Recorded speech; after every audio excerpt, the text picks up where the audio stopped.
What's going on, everybody? Liam O'Reilly, Vermont economic realtor with Jerry Riley Real Estate. I hope you're doing well. Today, I am going to be talking about three leading indicators that I see in the economy that could start affecting the U.S. median sales price and could start to cause home prices to come down. Those three indicators that I'm going to be talking about in this video are the money supply, the amount of money that consumers have to spend, the consumer debt, rolling credit card debt and other consumer loans, as well as the Fed balance sheet. So the combination of all those three things, could start to cause the U.S. median sales price to drop. And the reason why I say it could cause it to drop and not continue to drop is because the U.S. median sales price, if you haven't been following the housing market, has been increasing steadily, basically since around March or February this year. On a national basis. Now, your individual market, depending on where you're at, might be different. I know here in Vermont, it's basically stayed flat for the entire year. It's started to tick back up in recent months, but overall, it's been pretty flat year over year. But let's take a look at things. So if we take a look at the Redfin data right here, we can reference what I'm talking about. So the orange line is the 2023 median sales price. The red line is the 2022 median sales price, and this is for just national data. This is across the entire U.S. So as you can see, median sales price up 1.5% year over year. It has been steadily increasing since, like I said, about February and March this year, if you take a look at that line. And this is the weekly rolling data that Redfin tracks. And we're almost at the all-time high for the median sales price across the U.S. So why do I say that there's troubling indicators that could cause this median sales price to come down? So the first one that I want to talk about is the M2 money supply. So what this is a measure of consumer money, about the money that different consumers have to spend in the economy. And as you can see, it has basically steadily increased since they started tracking it in the 1960s. The line has a pretty steady trend upwards up until the start of the pandemic, when the stimulus packages were put into effect. We see a big spike here in the M2 money supply when individuals were just flushed with free stimulus. And then we see the money supply continue to increase as all this money printing was going on over the past couple of years. Now, as the Federal Reserve started to tighten rates and roll back in their lending standards by reducing the size of their balance sheet, we've started to see M2 money supply come down. Now, the reason why this is important is because if consumers have less money, then there's just less money to spend in the system, and therefore, in theory, there should be businesses and the market should be required to reduce their prices, not required by regulations, but if consumers can't afford to buy the products that they're selling at the prices that they're asking, they're going to have to start reducing their prices. And the reason why they wouldn't be able to afford the prices they're asking is because they have less money, as we can see in the M2 money supply here. If we just shorten things up a little bit, take a look at what's been going on, you can see the big spike there and then the steady decline. I think it's a little more dramatic when you spread things out and take a look at the long-term view of this data. So that is the first chart that I wanted to bring up. The second chart are these consumer loans, credit cards, and other revolving plans in all commercial banks. So what this chart is these are, this is credit card debt and other revolving debt that people are taking out. So, we take a look at the line again. It was steadily increasing. Basically, people paid off a little bit of their debt coming out of the 2008 crisis, and then credit card debt has been increasing, and then all of a sudden COVID hit. People got these stimulus packages. They paid off a bunch of their credit card loans and their revolving loans, and ever since, let's see here, about June of 2021. This credit card debt has been increasing steadily and pretty rapidly. In my opinion, at a more rapid pace than what it has been in the past. If we just compare the two lines from between about 2014 to 2020 compared to 2021 to 2023, the increase from 2021 to 2023 is much steeper and much more drastic at a faster pace than we saw over the past decade. So basically between these two graphs, this one and the M2 money supply, and let me just drag this back out here. What we're seeing with these two graphs are people have less money to spend because M2 is decreasing, and people have more credit card debt, which I think is a result of people putting their groceries, putting their everyday expenses on their credit cards and racking up their credit card debt. So now we get into the housing market. The Federal Reserve has been reducing the size of their balance sheet for the past couple of years now, ever since they started this quantitative tightening. You can see they increased the size of their balance sheet during the banking crisis here. And I guess something else to note, a little side note here, is that we're approaching the same level of their balance sheet, of assets on the Federal Reserve's balance sheet, as we did when we saw the Silicon Valley Bank collapse. So it's going to be interesting to see if anything else starts to crack as we hit that same level. But the Federal Reserve is reducing the size of its balance sheet. Why is this important?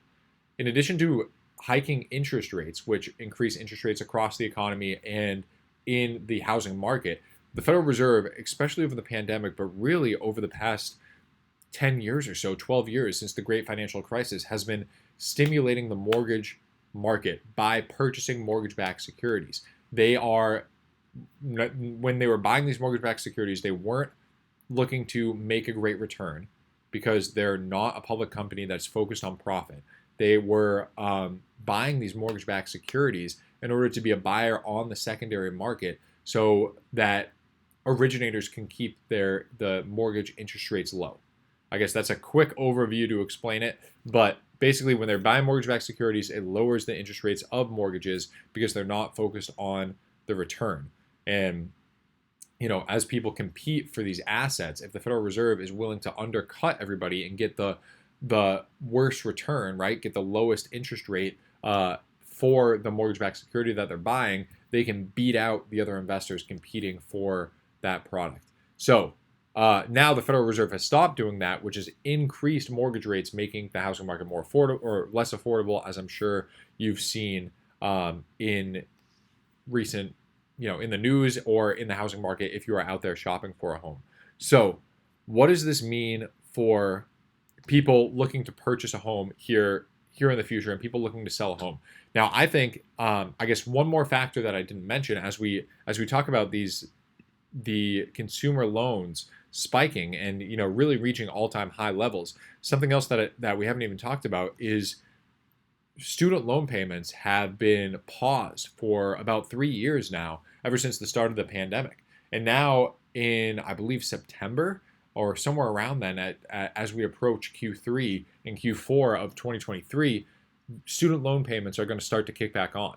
And that's going to, give consumers who already have less money than they did 2 years ago, who have more credit card debt than they have had in the past. Now they're going to add another payment on top of that.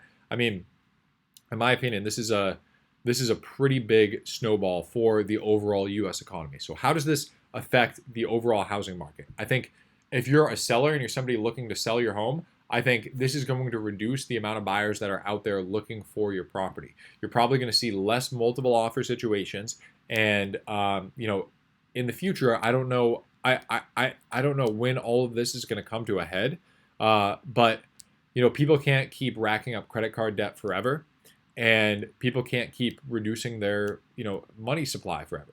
So eventually, things are going to come to a head, and we'll see what happens. We'll see what the big event is in the overall economy, but something's going to have to break because of this, I think. And we'll just kind of have to take however the Federal Reserve reacts when they do, and how the U.S. government reacts, and assess things from there, and try to navigate the housing market. But regardless, I think this is going to result in less offers on properties for sellers. Now, if you're a buyer in the housing market, I think it's kind of an interesting situation, because here in Vermont, a lot of people that are purchasing properties are not people who have a ton of credit card debt, are not people who are strapped for cash and have reduced their money supply to an extreme amount. I just, I just had some buyers who got under contract this weekend. The competing offer, my buyers were fortunate enough to be paying cash. The competing offer was putting 20% down, went $75,000 over asking, and was willing to cover any difference in appraisal gap between what they had it under contract, what the seller had it listed at, which happened to be 500,000, and that 575 that they went up to. So basically, they have 20% down. They have 100 grand. They have $75,000 in extra cash to throw on top of that appraisal gap, and then they have to have another, $15,000 or so to cover closing costs, and then still have enough money to, support their family, to eat, to do their day-to-day activities. That really isn't all the money that they have. So the people buying properties right now and the people actually getting these deals are not the people who are going to be most affected by what's going on in the economy. Now, I'm sure they're going to be affected, and there's going to be people who, potentially lose a lot of their net worth, a lot of rich people who maybe go broke if we enter into a massive recession here. But, overall, the poorer people of society are not the people that are purchasing properties right now. So with that in mind, as far as being a home buyer goes, and especially here in Vermont, now I've talked about the national market for the most part, but bringing it back home to Vermont, where I have the most experience, where I work, every day in the housing market, I think at the end of the day, buying a home is not an investment. You're purchasing a product, and as interest rates are high and money starts to get sucked out of the system, it becomes more and more expensive for people to purchase that product, even if home prices aren't becoming more expensive. If the interest rates are higher, if people have less money, then that's a higher proportion of the overall money that they have that they're putting into housing. And if it's, if they're buying it at a higher interest rate, then that's a higher, monthly payment that they're paying. So at the end of the day, it's a product, right? It's not an investment. People aren't purchasing a home most of the time, especially here in Vermont, with the sole speculation that it will go up in the future, right?